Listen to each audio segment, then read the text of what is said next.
can a disabled person get to work in the morning without paying in Scotland, but not in England? Pass? Or rather, concessionary pass.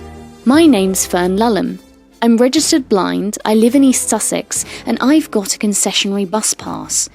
This allows me free travel on buses. For me, getting my bus pass was the equivalent of passing the driving test.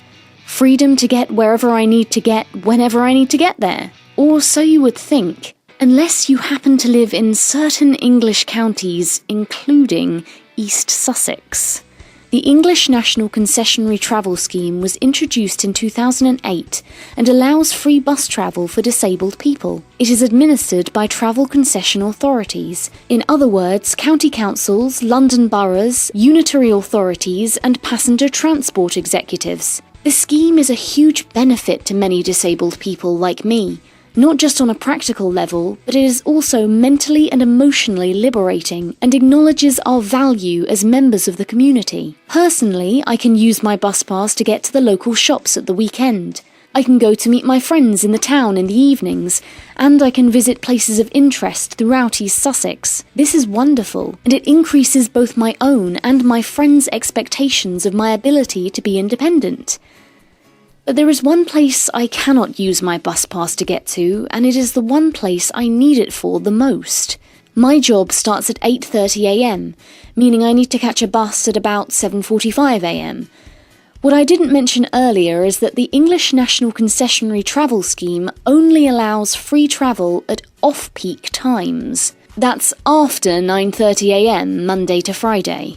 There is a reason it is called the English National Concessionary Travel Scheme, and that is because in other countries in the UK, free travel is allowed throughout the day, not just at off-peak times. Not only that, but some travel concession authorities in England also allow free travel throughout the day, including peak times.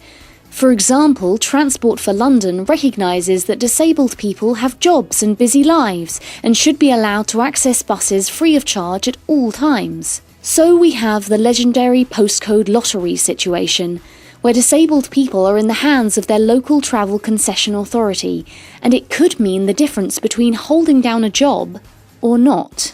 According to the RNIB, 2/3 of visually impaired people of working age are not in employment, and difficulty in travelling to work could be a contributing factor in this unacceptable statistic. So why did the government decide that the English National Concessionary Travel Scheme should require travel authorities to provide free bus travel at off-peak times only? And more importantly, what message does this give to everyone about the government's expectations of the lifestyles of disabled people?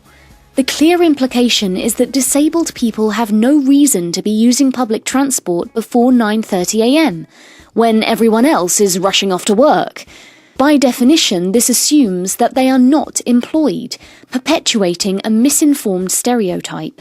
But let's remember that some travel concession authorities in England have chosen to go further than the requirement placed upon them by the government and allow free bus travel at peak times too. My travel concession authority, East Sussex County Council, on the other hand, along with many other English county councils, have decided to restrict free bus travel to off-peak times. Why? I initially thought it must be a financial consideration, as travel concession authorities are required by law to reimburse bus operators for carrying concessionary passengers. I assumed that peak fares must be more expensive than off-peak fares, therefore achieving a saving by restricting concessionary travel to off-peak times. When I rang my local bus operator, Stagecoach, I was surprised to be told that adult fares are the same regardless of the time of day or night.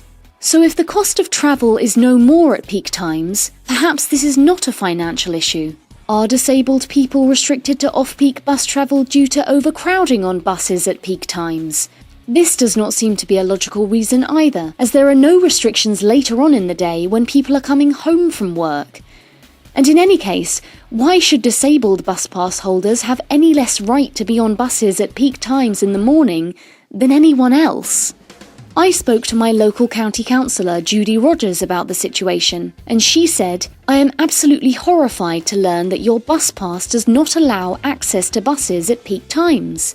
She agreed that the message this gives out is that disabled people are unlikely to be employed, and that this assumption is offensive to the disabled community. Judy has promised to look into the matter for me, and I look forward to hearing from her in the near future. I would like to think that by highlighting this issue, the English National Concessionary Travel Scheme could be extended to include free bus travel at all times throughout England, to bring it in line with Scotland, Wales, Northern Ireland, and other forward-thinking travel concession authorities in England. This would promote inclusion for all and raise expectations in everyone. Life is a high.